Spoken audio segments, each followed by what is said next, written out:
Hello, you've found short story time from the teen department at South Brunswick Library. I'm Sarah.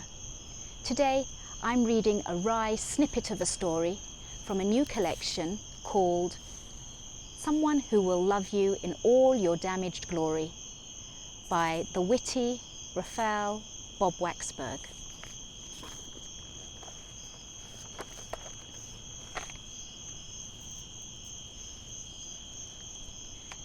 Move across the country. Move across the country and hope the sadness won't find you, won't follow you like a stray dog from coast to coast.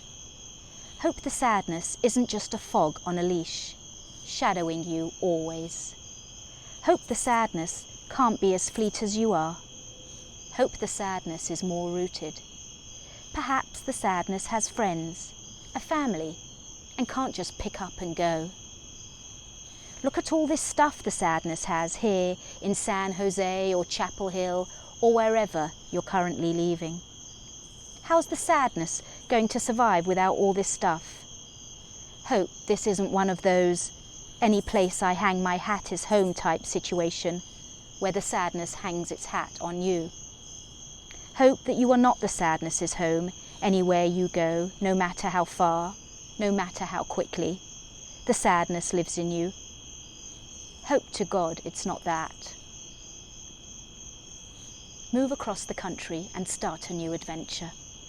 Create a brand new life. Buy a new set of furniture, a fresh autumn coat. Fill your days with distraction. Take a class. Learn an instrument. Visit your local library and crack open one of those Bronte sisters you always meant to get acquainted with. Anything to make the days pass faster, to accumulate distance, to get you as far away as possible from the day that you left. Move across the country and watch the short yellow lines shoot past you down the pavement. See the city recede in the distance, behind the taped up boxes obstructing your rear view. Settle somewhere fertile, plant a new you, watch you blossom.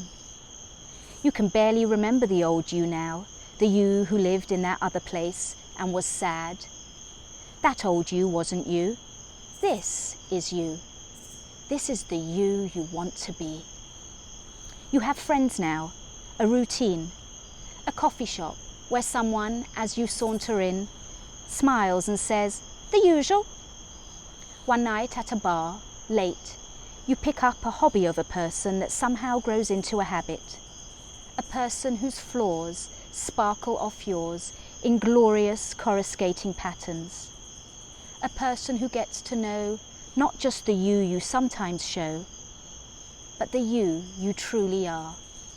A person who, when you weren't looking, slipped a naked and wounded heart into the pocket of your jacket with a bow and a note that said, "Handle with care." One night, you will wake with a start in this person's bed.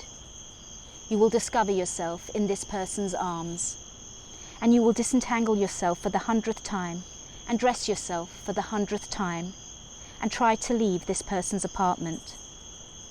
But when you get to the door, there will be a sticky note over the knob that says, "But what if this time you stayed?"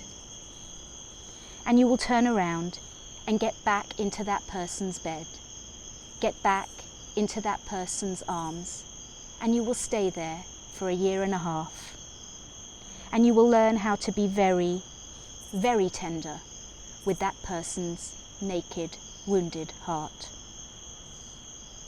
And when the sadness catches up, tracks you down, when you return home one day, arms full of groceries, to find the sadness sitting at the kitchen table, casually reading a paper as if it never left, eating a muffin as if this were all perfectly natural. When the sadness looks up at you and says, "What did you think, buddy? What did you think was going to happen?" When the sadness smirks at you and says with a wry insistence that unravels you in an instant, "This is the real love story here, buddy, you and me."